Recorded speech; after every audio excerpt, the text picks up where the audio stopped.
هعمل لك شويه بطاطس ايه عجب.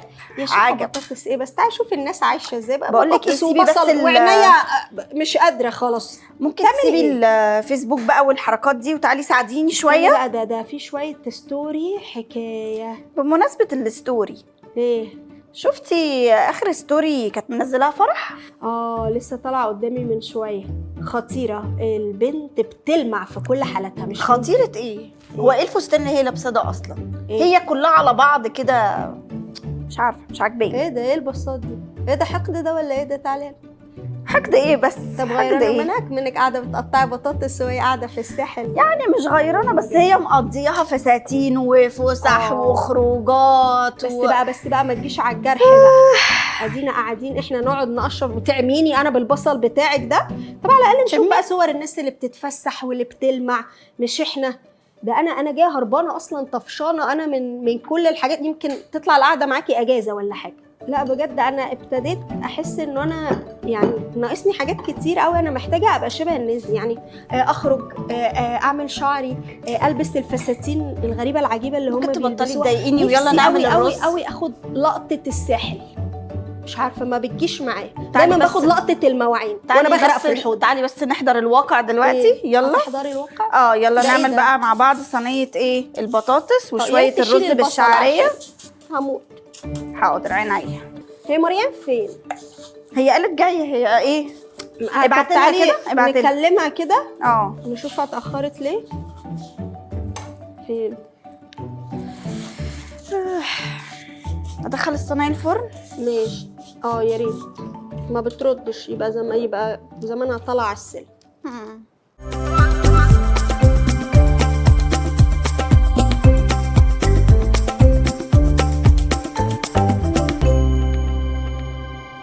اهلا يا مريان، عامله ايه؟ ازيك يا ساره؟ انا ازيك خلاص يا مارو؟ أهو. عامله ايه؟ مريم وحشتوني. وانت كمان وحشتينا قوي. هسيب الرز واعمل لك القهوه احنا حالا. قاعدين؟ قولي لي بس قهوتك ايه الاول؟ عايزاها ساده كده مع شويه لبن. ماشي. وميمي؟ انا عايزه اشرب عصير بقى عشان اشارك الناس اللي في اناناسه كده على الفيسبوك. مش أيوة. عارفه بيحطوا فيها شاليمو. مش عارفه بيشربوها وهم على البحر في مكان. بقولك انت فايتك إيه؟ كتير قوي، فايتك كتير. بقولك شويه إيه؟ ستوري كده بتحسس البني ادم ان هو مش عايش اساسا. شايفاني وانا قاعده في زي احمد رتب انا شايفاكي كده وانت عماله تتفرجي على حاجات وفي مشاعر كده عماله تطلع. مشاعر. الموضوع بقى بجد سخيف قوي. يعني ابتديت احس ان انا كبني ادمه مش عايشه. يعني عارفه كده بجد تقعدي تشوفي صور ناس بجد تحسي، يعني بحس ان انا مش عايشه. فما تفهميش بقى ده غيره، ده حقد. ميمي انا نسيت وعملت لك قهوه، مالكيش نصيب في الشاليمو والاناسه. شفتي؟ عشان تعرفي موقوف حتى القهوه ما خدتيهاش.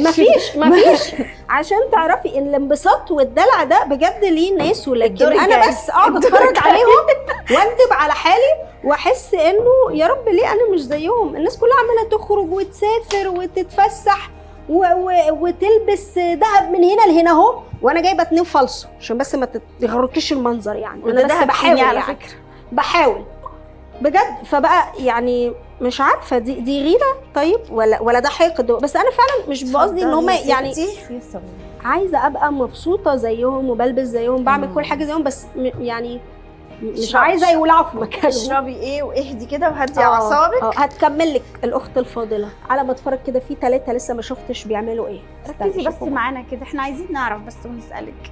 الغيره بين البنات دي طبيعيه؟ دي حاجه طبيعيه ولا ايه؟ هو الغيره بين البنات دي حاجه طبيعيه، لانه دي مشاعر يعني احنا بنحسها.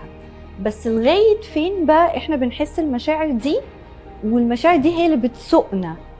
هو ده اللي بنحتاج نتكلم فيه. لكن انه نحس بمشاعر الغيره، المشاعر بتاعتنا كلها طبيعيه وكلها متقدره.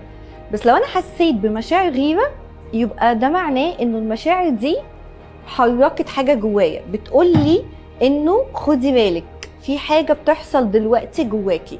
فانا محتاجه اسال نفسي انا حاسه بغيره ليه؟ علشان انا من غير ما اقصد اتربيت على فكره المقارنه، لانه احنا دماغنا اوتوماتيك من كتر ما احنا المجتمع بتاعنا اتربينا في فكره المقارنه، فاحنا تلقائيا دماغنا بتعمل كده، بتقارن ببعض. دي انجح مني، دي احلى مني، دي افضل مني. والمقارنه دي بتخلينا رايحين لفكره انه كانه هو كرسي واحد وانا اللي هقعد عليه. فلو واحده تانية قعدت عليه يبقى انا خلاص كده ماليش مكان. انا جات لي فكره انه وانا بقارن غصب عني انه ايه، انا اقل، انا مش كفايه، انا عندي حاجه ناقصه. فمن هنا بتيجي انه في مشاعر غيره. بس انا فعلا في الحاجات اللي بقعد اتفرج عليها انا عندي حاجات ناقصه، يعني لا انا مسبسبه قوي كده زي ما هم كده، ولا على سنجة 10 طول، ولا بتفسح كم الفسح الرهيبه اللي هم بيتفسحوها، ولا العربيات اللي انا مش عارفه اساميها ايه اصلا. فانا فعلا عندي حاجات ناقصاني، فحاسه ان انا محتاجه احس ان انا غيران. ليه ما اعيش زيهم؟ ليه ما يبقاش عندي زيهم؟ انا فهماكي قوي يا مريم وحاسه بيكي. هو مش قصه انه ليه ما بقاش عايشه زيهم، بس هل بس هي دي اللقطات الوحيده اللي هم عايشينها، ولا في لقطات تانية غير اللي بتطلع على السوشيال ميديا كلنا بنعيشها؟ ده انا ما بشوفش غير ايه، حياه بتلمع بس. بنخلص الساحل، بنروح دهب، بنخلص دهب بنروح مش زي عارف فرح فين دي كده، مش عارف مقضياها فساتين وخروجات وفسح. كانت قاعده بتحقد على فرح دي واحده صاحبتنا من شويه، مقضياها. فساتين سواري، بس هي معرض ازياء متنقل. هو حضرتك اخر فستان انا اشتريته سواري كام من 17 سنه، حضرت فيه فرح وخلص على كده، بنروح بيه بقيه الافراح عادي. هو ده اللي بتعمله السوشيال ميديا فينا، انه هي بتشد انتباهنا قوي للدرجه اللي فيها من غير ما نقصد اوتوماتيك بنحس انه ليه هم مش انا، ليه حياتهم اسهل مني، ليه خدت الحته دي وانا ما خدتهاش. بس هو اللي على السوشيال ميديا ده في حتت، في لقطات تانية من الحياه هم طلعوها، لكن احنا كمان عندنا حتت في حياتنا. هي الفكره انه انا محتاجه اسال نفسي وانا بقارن، انا بقارن بايه؟ كل حاجه فيها بالمسطره. وده بيودينا لحته تانية بقى، هو انا صورتي عن نفسي عامله ازاي؟ لانه المقارنه مع الاحتياجات اللي انا ما خدتهاش هي عملت عندي احساس بعدم الكفايه، وانه انا ناقصني حاجه. فابتدت صورتي عن نفسي انا مش شايفاني كلي على بعضي، انا مش شايفه امكانياتي، مش شايفه التفرد بتاعي، مش شايفه نجاحاتي. كتير قوي لما بقابل سيدات لما بيجوا يقولوا لي انا حاسه ان انا فاشله تماما، فببتدي اسالها فاشله في ايه؟ وتعالي كده نرسم دايره كبيره، والدايره دي نقسمها نصين ونحط زائد فوق، وتقولي الحاجات الايجابيه اللي عندك في شخصيتك، وتحطي ماينس تحت واكتبي ضعفاتك. فبيكتشفوا لما بيحطوا الدايره على بعض ويشوفوا نفسهم على بعض انه ايه ده انا عندي نجاحات. ده بالعكس، ده كتير قوي بيكتشفوا ان الحتت الناقصه اللي هي مركزه عليها هي مش موجوده، هي مش بالحجم ده. لانه برضو ده اللي بتعمله فينا المقارنه بتخليني انا مركزه قوي على الحتت السلبيه اللي عندي، فانا مش شايفه الحتت الايجابيه، مش عارفه اشوف التفرد بتاعي. ايوه، وده برضو اللي بيعمله السوشيال ميديا. السوشيال ميديا بتوريني النجاحات بتاعت الناس وكاني في سباق، انا عايزه ابقى زي الحد ده. أيوة بس انا مش شايفاني بقى. ايوه انت عارفه انا اوقات كتير ما بنزلش صور ولا بعمل ستوري، لانه انا حاسه هنزله ايه بالتيشيرت والجينز، هنزل ايه اصلا؟ مين هيفكر يبص على صوري ولا يعمل لها لايك ولا يقول لي اي حاجه؟ مفيش اي حاجه. انت عارفه يا نيمي، لما بشوف اي ستوري نازله مش بشوف قد ايه الستوري دي حلوه، انا بشوف قد ايه انا مش عندي الحاجات دي. يعني انا بشوف كل حاجه ناقصاني، مش بعرف اشوف الحاجه الحلوه ابدا. خدوا بالكم برضو انه دي حاجه احنا كبنات اتربينا عليها، انه الاسهل انه بنتقارن في جمالنا، لانه احنا بنتربى بفكره انه جمالنا هو هويتنا، يعني الهويه بتاعتنا مربوطه قوي بشكلنا الخارجي، ولانه الاسهل دايما اللي يتشاف هو الشكل الخارجي ويتعمل فيه نوع من المقارنه، دي احلى، دي ارفع، دي اشيك، دي مش عارفه ايه. بس هي الحقيقه انه صعب بقى يتعمل مقارنه في الحاجات اللي جوانا، انه قد ايه انا قلبي طيب، قد ايه انا متسامحه. الحاجات دي بالظبط مش مهمه اصلا بالنسبه للمجتمع خالص. بالظبط، هي مش سهله ان تتشاف، يعني مش سهل انه نشوف امكانيات بعض الجوانيه والمواهب بتاعت بعض وقماشه شخصياتنا. طب بما اننا بنتكلم على الغيره، هل الكلام ده منطبق برضو على غيرتي على جوزي؟ انا طول الوقت قاعده قلقانه بيكلم مين، بيشوف مين، بيتعامل مع مين. يعني ايه تفسير الموضوع ده؟ تفتكري صح الغيرة عليه هو، ولا احسن يشوف فلانة اللي انا شايفة نفسي اقل منها؟ دي تبقى مش مصيبه عارفة. سوبر. لو شاف فرح، لو شاف فرح لا انا اعمل لها بلوك. هو حاجة غريبة قوي بتحصل بين المرأة والمرأة، انه هي بتتضايق لو حست بغيرة على جوزها، بتتضايق اكتر من المرأة من جوزها نفسه، وكأنه هي اللي غلطانة، لانه احنا دايما فكرة المقارنة بيننا وبين بعض. بس الغيرة على جوزي ان انا غير ده طبيعي، ففي فرق بين غيرة طبيعية وغيرة مرضية. الغيرة الطبيعية هدفها انه احافظ على العلاقة، فانا ينفع اتحرك يعني لو انا مثلا حسيت في موقف انه انا غيرانة عليه، فهنا هبتدي اتكلم بفكرة انه انا عايز احافظ على العلاقة، وبتكلم بهدوء وبتكلم باحترام ومن غير نوع من انواع الاتهام. هنا الهدف من الغيرة انه اقول لجوزي انه طب خد بالك انا في موقف عمل نوع من انواع الغيرة عندي، وبينفع نكون بنتفاهم ونتواصل مع بعض. دي هلاوس في دماغك يا هان. بيبقى دايما الرد اللي هو الدبلوماسي، يعني أيوة. انه المشكله دي في دماغنا احنا بس، لكن هو اصلا مش شايف اي حاجه من اللي احنا بنقولها دي خالص. تفتكر فعلا؟ هنا بقى لو انا عندي غيرة طبيعية ببقى عارفة اراجع نفسي بهدوء، يعني ابتدي اسال نفسي هو انا فعلا الغيرة اللي حركتني، يعني الموقف اللي حركني دي مشاعر وانفعالات، ولا في حاجة دليل واقعي ومنطقي هو فعلا حركني. في الغيرة المرضية ما بيبقاش كده، لأنه بتبقى هي مشاعري اللي طالعة، والغيرة دي بتوريني إنه في حاجة ورا المشاعر دي، فابتدي أسأل نفسي هل أنا صورتي عن نفسي أنا شايفاني إزاي؟ هل أنا عندي حتت في شخصيتي محتاجة أشتغل عليها؟ أنا فعلا في طول الوقت في مقارنة مع الشخص التاني؟ هل أنا تعرضت قبل كده لنوع من الجرح؟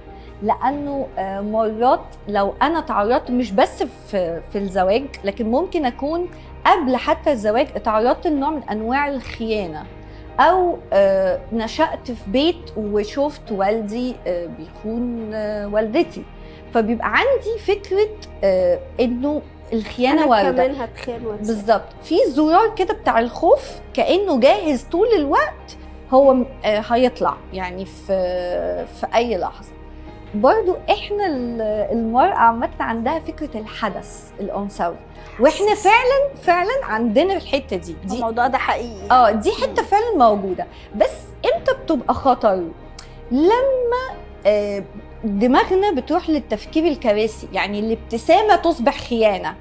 انا هنا خليت الابتسامة بقت خيانة، وتبتدي بقى دماغي تعمل سيناريوهات كتيرة قوي. لا، انا محتاجه اسالني دايما يعني فين المنطق او فين الحقيقي او فين دوت. برضو الغيره مع الزوج ممكن تبقى فيها حته ليها علاقه باني انا خايفه افقدك، بالذات لو انا اتعرضت وانا طفله لفقد او هجر او كده، ولانه الارتباط مع الزوج بيبقى عميق قوي، والست دايما بتبقى اكتر حاجه فارقه معاها انها تحس بالامان. ده الاحتياج اللي عند الزوجة، انها تحس بالامان. فاحساسها بانه ممكن تفقده دي حاجة بتخلي بالظبط بتخلي الخوف عندها شغال. انا عايزه بس معلش قطعت كلامك، بس الرز خلاص تقريبا ممكن تبصي على البصل. طب خلاص انا خليكي.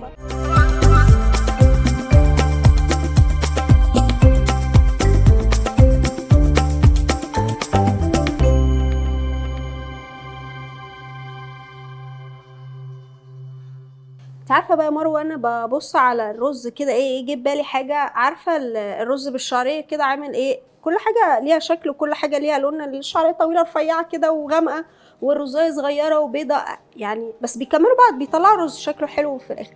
الفكره بقى ان احنا مش عارفين نعيش التكيف ده. يعني انا مثلا لما نبقى مجموعه بنات ولا ستات ويجي حد يعلق ايه ده لفلانه مش ليا، ايه ده وايه الشعر ده وايه الرشاقه دي وايه الشياكه دي، واحس يعني وانا ايه هنا بطه سودا مثلا، يعني ايه حضرتك ده ايه ليه ما حد بجد بحس ان انا لا طايقه فلان ولا طايقه فلانه ولا عايزه اسمع. فازاي بقى الموضوع ممكن يبوظ لي كل علاقاتي؟ لانه انا ما بقتش بفرح حتى لنجاحهم او ان هم متباركين. ما هو انا لو طول الوقت في حته مقارنه مع الاخر، انا بترجمها على نفسي انه النجاح بتاعها ده معناه انه انا مش ناجحه. فمش عارفه اشوف انه لا، هي بتنجح بس نجاحها دوت ما بيقللش مني انا في حاجه. فانا طول الوقت الجهاز العصبي بتاعي عايش في نوع من التوتر. انا ابتديت انا مش عارفه استمتع بيا، يعني انا مش بستمتع بتفردي وبشخصيتي وبالتفاصيل بتاعتي. لا، انا بص على الحد التاني، فانا ما بقتش عارفه حتى انبسط لها ولا افرح لها ولا اباركها ولا احس ولا حتى اشوف الحاجات اللي عندي.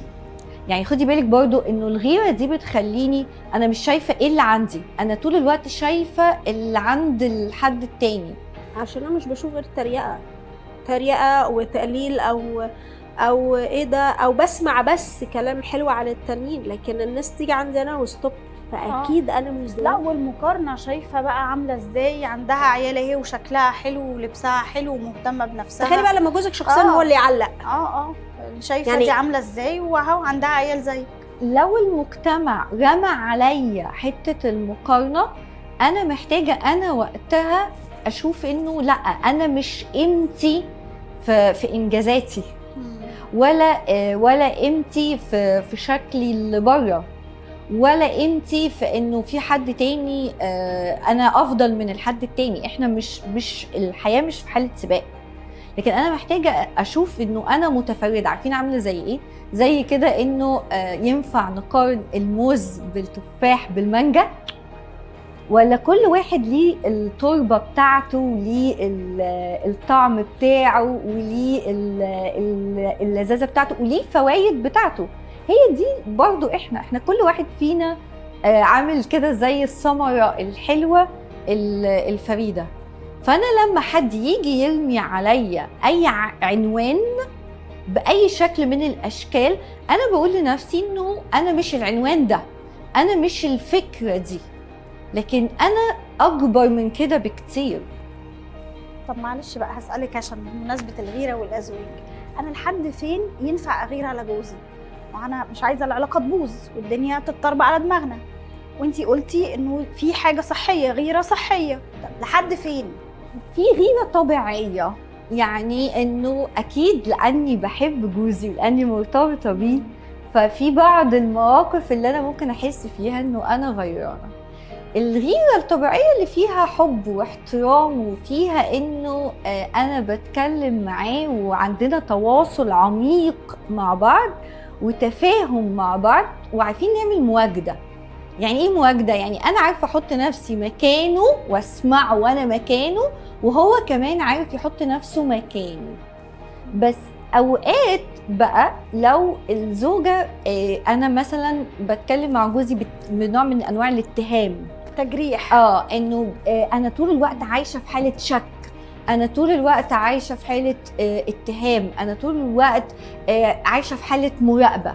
هنا بتبتدي العلاقه طبعا بيحصل لها نوع من التوتر الكبير، لانه كانه في شخص اولا انا بفقد نفسي، لان انا طول الوقت بعمل ايه؟ انا سبت نفسي، سبت هويتي، سبت انه استثمر في شخصيتي واستثمر فيا، وابتديت طول الوقت انا مركزه انه انا عندي شك، انا حاسه انه في حاجه ناقصاني، انا صباع الاتهام، انت فين؟ بتكلم مين؟ لابس كده ليه؟ رحت فين؟ فلو انا طول الوقت بعمل دوت، الطرف التاني كمان ممكن يبتدي يبني دفاعيات، فيبتدي يخبي عليا حاجات، لانه كانه يعني خلاص انا مش عايز اشعر بهذا الاتهام.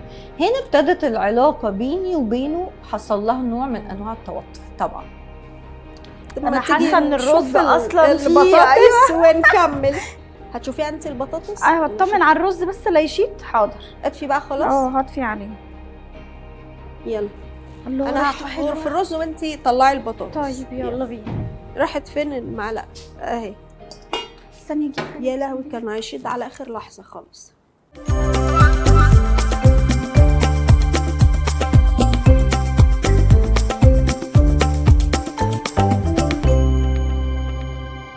يلا بقى دوقوا اكلي وقولوا لي ايه رايكم. الحلاوه دي يا ستي. اهي البطاطس ايه شغل فاخر من الاخر. اتفضلي. شغل فاخر فعلا. عارفه يا مورو بجد يعني نفسي كده اوصل للمرحله انا كبطاطسايه ابقى عايشه مع البصل والطماطم كده عادي ومش حاسه باي مشكله، يعني كلنا كده مكملين بعض.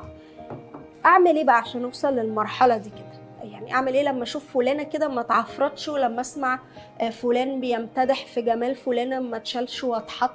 اعمل ايه؟ يعني ادراكي انه ربنا خلق كل حد فينا يونيك. انا بحب الكلمه دي، يونيك يعني فريد، يعني هو ما فيش حد زي التاني. كل حد فينا ليه بصمته وليه التاثير بتاعه. انه ابص عليا وابتدي اشوف انا عندي ايه، ده هيخلي انا عندي سلام داخلي كده ورضا باللي موجود جوايا، واللي موجود جوايا ده اقعد بقى استثمر فيه. انا الاقيه ازاي؟ موجود جوايا ده موجود فين؟ انا اصلا كل الناس محته، يعني انا حتى ما بقتش عارفاه. انا دايما فلان انا بشوف اللي عند الناس، بس انا يعني ازاي بقى ادور على اللي جوايا انا؟ ابتدي اشوف ايه الشغف اللي انا بعمله، يعني ايه الحاجه اللي بتنور عينيا، ايه الحاجات اللي ممكن يبقى في ناس محت حاجات عندي، بس هل مفيش ولا واحد شجعني على ولا حاجه؟ يعني انا ما اتشجعتش على ولا حاجه. هو انا ببقى اتشجعت على فكره، وانا ببقى شفت كمان حاجات عندي ناجحه، بس هي المشكله انه ابتدي اعيد زي نوع من انواع التعريفات. يعني اقول هو النجاح ايه؟ لو انا طول الوقت بقارن نفسي بناس تانية فانا شايفه عندهم النجاح ومش شايفاه عندي، يبقى انا محتاجه اعيد تعريف هو النجاح ايه، عشان ابتدي اشوف النجاحات اللي عندي حتى لو انا شايفاها قليله. بس لما بعيد مفهوم النجاح بانه انا النهارده افضل من امبارح وبكره هبقى افضل من النهارده، فكل خطوه صغيره قد كده بمشيها هي في حد ذاتها نجاح. فلما بشوف نجاحاتي، لما ببتدي اشوف ايه الحاجات اللي انا بعملها حتى لو هي في تفاصيل يومي، ده انا عملت الاكل وغسلت الغسيل ونزلت الولاد وذاكرت لهم واشتغلت، ده انا فتحت مشروع، ده انا في وسط اصلا فكره اني انا بعافر وعايشه، ده انا اني مكمله يا مريم برغم انه الناس محت حاجات كتيره فيا، ده في حد ذاته نجاح. ده في حد ذاته اني انا مكمله في الحياه، ده في حد ذاته بحب اقول لنفسي برافو. طب اقول لنفسي ازاي ستوب بقى وانا عماله اقارن باشكالهم واللبس بيلبسوه يعني ايه الحاجه اللي ممكن او الخطوه اللي اعملها تشجعني اهتم بنفسي زيهم حتى لو ما عنديش كل الامكانيات؟ لان انا دايما بحس انه الموضوع بيقف قصاد الفلوس، يعني هي حتى بتتقال دايما في الفيديوهات انه فلانه عشان لو معاك فلوس هتقدر تعمل كده. طب وانا عشان اقل من الناس دي كلها مش هعرف اعمل انا حاجه؟ حاسه ان انا مقيس النجاح بتاعي على الحاجات اللي بشوفها على السوشيال ميديا، لانه هي اغلبها مش حقيقي. يعني وحتى لو حقيقي هي في السياق بتاعها، يعني كل حد فينا عنده رحله النجاح بتاعه. فرحلة نجاح مريم غير رحلة نجاحي غير رحلة نجاح سارة. احنا كل واحد فينا عنده القماشة بتاعته، عنده ظروف الحياة بتاعته، عنده شخصيته. مش معنى انه مريم حققت الحتة الفلانية انه ده بيلغي نجاحي او بيلغي انه انا كده ده معناه اني ما حققتش. لا، انا محققة، بس انا محققة في ظروف حياتي في السياق بتاعي. يعني اخرج نفسي من المقارنه بالزبط. ومن المنافسه. بالظبط، اوقف مقارنه. انا محتاجه في هنا ودلوقتي اوقف المقارنه دي. طب ايه اللي هيساعدني اني اوقف مقارنه؟ اني اولا اعيد تعريف الجمال. هو ايه الجمال؟ لانه دي الحته اللي احنا بنقارن نفسنا ببعض. طيب اعيد تعريف النجاح. هو ايه النجاح؟ اكتشف نفسي اكتر، انا فين مناطق القوه بتاعتي واستثمر فيها. انه حتى الحاجات الضعف بتاعتي اشوف انه مناطق الضعف دي مساحه انه اختبر فيها نعمه ربنا، لان انا ينفع حتى من مناطق ضعفي دي اشوف ازاي ربنا بيقويني وينفع اشتغل عليها. فحتى لما احس بالغيره ابتدي اسال نفسي هو انا هنا ودلوقتي حاسه بالغيره ليه؟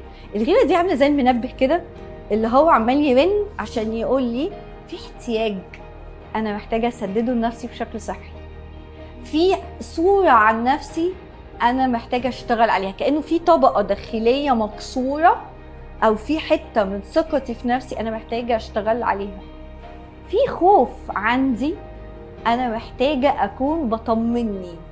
فالغيره عامله زي المنبه اللي بيقول لي خدي بالك في حته انت محتاجه تشتغلي عليها. فالمشكله مش في الغيره نفسها، انا محتاجه ارجع هو ايه السبب الرئيسي اللي مخليني اغير، وابتدي بالسبب دوت اشتغل عليه واحده واحده.